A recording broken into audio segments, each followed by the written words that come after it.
পচা মানুষ, সকালে বহনি করে ধার দেওয়া যাবে না মানে? ওরে ওই মানুষের দোকান গেলে বলে এখনো ঝাড়ই দিনি আর তুমি চিনি কিনতে চলে এসেছ। কথা মনে গ্রামের মানুষ বলে না এরকম?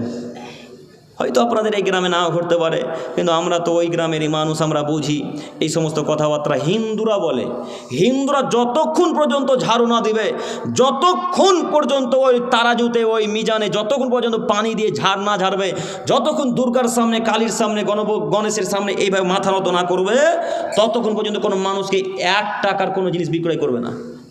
দেখেছেন কি? কোনো জিনিস বিক্রয় করবে না। এই নীতি কিভাবে আহলে হাদিস পরিবারে চলে এলো? তাও এরা বলে আমরা আহলে হাদিস মানুষ। আহলে হাদিস তো তারাই যারা শিরকের মুখে লাথি মেরে চূর্ণ বিচূর্ণ করে দিতে পারে, তারা আহলে হাদিস।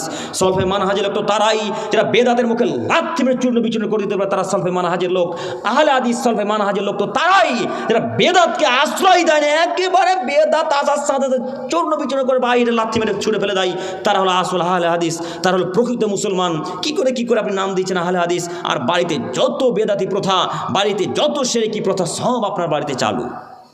সম্মানিত মুরব্বী সাহেব, বলছিলাম এই শিরকি প্রথা, শিরকি নীতি থেকে বিরত থাকতে হবে যে কোনো মূল্যে। হে আমার প্রতিপালক, এই গভীর রাত্রে তোমার কাছে বলি, আমি সহ আমাদের এই চুয়াপুকুরের মানুষকে তুমি শিরক এবং বেদাত ও অন্যান্য যাবতীয় আমল সম্পর্কে বুঝার তৌফিক দান করো। সকলে বলি আমিন। সম্মানিত তিনি ভাই,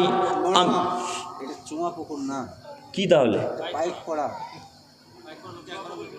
ও পাইক তো আপনারা একটু বলেন না কেন? আমাকে চুয়াপুকুরের মানুষ মারবে তখন রাস্তাতে ধরে।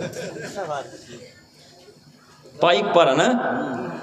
আল্লাহ তুমি আমাদের সকলকে এই পাইক পাড়া মানুষ সহ আমাকে সহ তুমি সকলকে এই মোতাবেক আমল করার তৌফিক দান করো। সকলে বলি আমিন। আচ্ছা, পাইক হোক চুয়াপুকুর হোক, ওই কি বলে নিয়ত তো ঠিক আছে, হ্যাঁ তাই না? আচ্ছা আচ্ছা, মাশাআল্লাহ। তো আপনারা হয়তো রাগ করবেন নাকি যে পাইক পাড়া একবারও বলে না, তাহলে একটু ভাইরাল হয়ে যাবে তো ইউটিউবে নাকি, যে পাইক পাড়া বলে একটা গ্রাম ছিল, তাই না?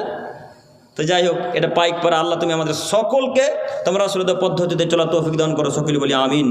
সম্মানিত তিনি ভাই, আমি যে কথা বলবো বলে হাদিস কোরআন পেশ করেছিলাম, সে কথা একটু বলি। আমার সময় কতক্ষণ? হ্যাঁ,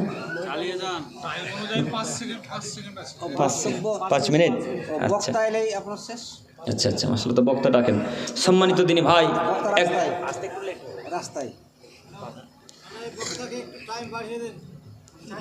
আমরা বাড়ি যাব না?